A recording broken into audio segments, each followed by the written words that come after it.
Pemirsa, Himpunan Wira Swasta Nasional Minyak dan Gas Makassar menyebut kelangkaan solar seminggu terakhir ini lantaran adanya penurunan kota dari tahun 2021 ke 2022, yakni 49,5% yang ditentukan BPH Migas ke pihak Pertamina sebagai operator. Memasuki 2 pekan terakhir, masyarakat kesulitan mendapat pasokan solar hingga menyebabkan antrian di sejumlah SPBU khususnya di Kota Makassar. Menyikapi hal tersebut, Ketua Iswana Migas DPC 1 Makassar, Sukardi Haseng, angkat bicara. Ia mengatakan, kelangkaan solar seminggu terakhir ini bukan kekurangan stok, tetapi lantaran adanya penurunan kota.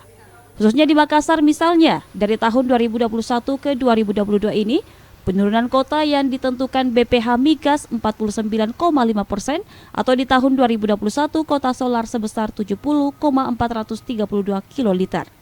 Turun menjadi 35,554 kiloliter di tahun 2022 ini. Itu karena kuota yang diturunkan BPH Migas ke PT Pertamina. Di PT Pertamina ini hanya supaya stok atau kuota BBM ini tidak habis sampai akhir tahun 2022.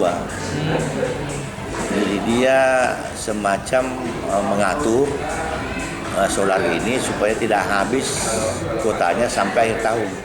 Sukardi menambahkan, kelangkaan solar ini bukan hanya terjadi di Sulawesi Selatan saja, namun seluruh Indonesia.